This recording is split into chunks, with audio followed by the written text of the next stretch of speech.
What's going on, Diesel World Reaction? I'm back again with another video. This one's called St. Valentine's Day Massacre. Al Capone, George Bugs Moron, and the Irish Northside Gang. Let's get into it. And this is based on real life events. 14th, 1929. A day that would live in infamy as one of the bloodiest in mob history. 7 men gunned down in Chicago. The rise of a criminal empire and the fall of another. The St. Valentine's Day Massacre. Chicago was the battleground as Al Scarface Capone looked to consolidate his control of the city's illegal trades, bootlegging, gambling, and prostitution. In his way stood Irish-American gangster George Bugs Moran and the Northside Gang. A petty thief in his teens, Bugs went to prison 3 times before he even was 21. Following the introduction of Prohibition, Moran operated a bootlegging operation out of a garage in Chicago. On snowy Thursday, February 14th, 1929, a black unmarked police Cadillac pulled up to Moran's headquarters, the SMC Cartage Company on 2122 North Clark Street. 4 men got out, 2 dressed as policemen and 2 in regular clothing. Believing it to be a raid, Bugs's gang were lined up against the wall of the garage. The quartet then opened fire, firing off some 70 rounds of ammunition, in the process via 2 Thompson submachine guns, both of which were later linked back to Capone. 7 members of Moran's gang were killed: Frank and Peter Gusenberg, James Clark, Ada Heyer, Reinhard Schwimmer, Al Weinshank, and John May. The Goosen brothers were hired killers.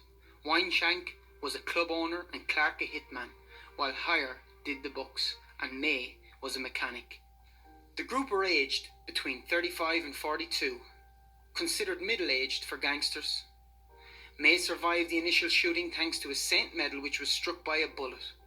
Unfortunately, the killers found him still breathing and finished the job with a shotgun at point-blank range. They didn't quite finish off Gusenberg, who lived on for 3 hours after the initial attack. Repeatedly asked by police in his final hours to identify who shot him, Gusenberg's response remained the same: "Nobody shot me." It's thought that the arrival of Weinshank at the garage sparked off the attack. He was the spitting image of Moran, the main target, and even dressed similarly. His arrival set the massacre in motion and possibly spared Moran the same fate. Al Capone was never arrested. He told police he was staying on Palm Island in Florida at the time. Jack Machine Gun McGurn was thought to be the mastermind behind the plan. He was questioned but never arrested. His girlfriend earned herself the nickname the Blonde Alibi, after she claimed they were together that afternoon. Though Moran survived, the Northside Gang's power began to wane. Moran got his revenge though. In 1936, McGurn was killed and he was among the prime suspects. Moran would eventually leave Chicago and the gang life behind, returning to a life of robberies and petty crime. In 1946, he was arrested on robbery charges and sentenced to 20 years in prison.